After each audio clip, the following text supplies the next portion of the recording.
sur nous. Merci pour la joie que tu nous donnes. Merci pour la paix que tu nous donnes. Nous voici au pied du trône de la grâce pour écouter ta parole. Enseigne-nous au nom de Jésus-Christ. Amen. Bonjour à tous, bienvenue à cette dévotion. Nous voici aujourd'hui au pied du trône de la grâce de Dieu pour continuer à méditer la parole, sachant que nous sommes dans des périodes où nous avons besoin de savoir que la source de notre vie, c'est la parole de Dieu et que l'Esprit Saint qui demeure en nous se saisit de cette parole pour nous édifier. Alors, continuons à méditer la parole. Ne t'arrête pas. Continue de prier et continue de méditer la parole. Ici, dans Actes chapitre 8, à partir du verset 9, il y avait auparavant dans la ville un homme nommé Simon qui, se donnant pour un personnage important, exerçait la magie et provoquait l'étonnement du peuple de la Samarie. Tous, depuis le plus petit jusqu'au plus grand, l'écoutaient attentivement et disaient « Celui-ci est la puissance de Dieu ». Celle qui s'appelle la grande. Il l'écoutait attentivement parce qu'il les avait longtemps étonnés par ses actes de magie. Mais quand il eut cru à Philippe, qui leur annonçait la bonne nouvelle du royaume de Dieu et du nom de Jésus-Christ, hommes et femmes se firent baptiser. Simon lui-même crut. Après avoir été baptisé, il ne quittait plus Philippe. Et il voyait avec étonnement les miracles et les grands prodiges qui s'opéraient. Gloire à Dieu. Quand je lis ce passage, je suis réjoui. Je suis réjoui du fait que cela nous donne la révélation de la réalité que nous vivons. Aujourd'hui, partout dans le monde, des hommes comme Simon pratiquent la magie qui est de Satan. La magie, que ce soit la magie blanche, comme la magie noire, c'est une œuvre satanique.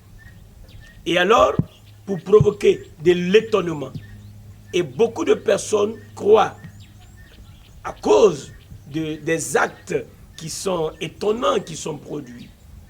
Mais lorsque Philippe est arrivé à Samarie, la parole de Dieu déclare que Philippe, il enseignait, il annonçait la bonne nouvelle et il enseignait le nom de Jésus-Christ. Il présentait Jésus-Christ à la population de Sébasté, à la population de la Samarie. Et donc, les gens, quand ils ont vu les miracles, ils ont compris qu'ils étaient dans l'erreur, qu'ils s'étaient trompés. Parce qu'auparavant, avant que Philippe n'arrive, il disait que ce que Simon, le magicien, faisait, c'était la puissance de Dieu. Beaucoup de personnes croient que ce que les magiciens font est la puissance de Dieu. C'est la puissance de Satan. Mais à quel moment ils se sont rendus compte? Au moment où Philippe est arrivé, avec la bonne nouvelle que Jésus-Christ est mort pour nos péchés, qu'il est ressuscité, qu'il est assis à la droite du Père. Quand ils ont cru cela, ils se sont fait baptiser. Et miracle des miracles, Simon lui-même, il a accepté cela. Lui aussi s'est fait baptiser. Et la parole de Dieu dit, il n'a pas quitté Philippe. Parce qu'il était lui-même étonné que Philippe opérait des miracles. Aujourd'hui, Dieu veut te dire que tu as la bonne nouvelle avec toi, saisis-la. Tu as reçu Jésus-Christ, tu as la source de la puissance avec toi.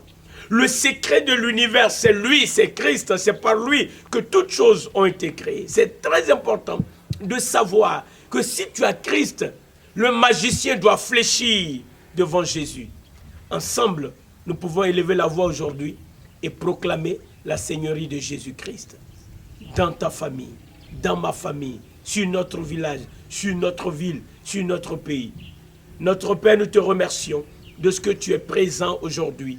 De la même manière qu'à Samarie, tu as opéré le miracle, tu as fait descendre ta puissance pour que la population se rende compte que tu es le vrai Dieu et l'unique, le véritable. Seigneur, aujourd'hui, dans nos familles, malgré que beaucoup ont été trompés par le diable pour suivre des pensées vaines, maintenant que l'évangile est annoncé, que Jésus-Christ est mort et qu'il est ressuscité et qu'il est vivant, au siècle des siècles.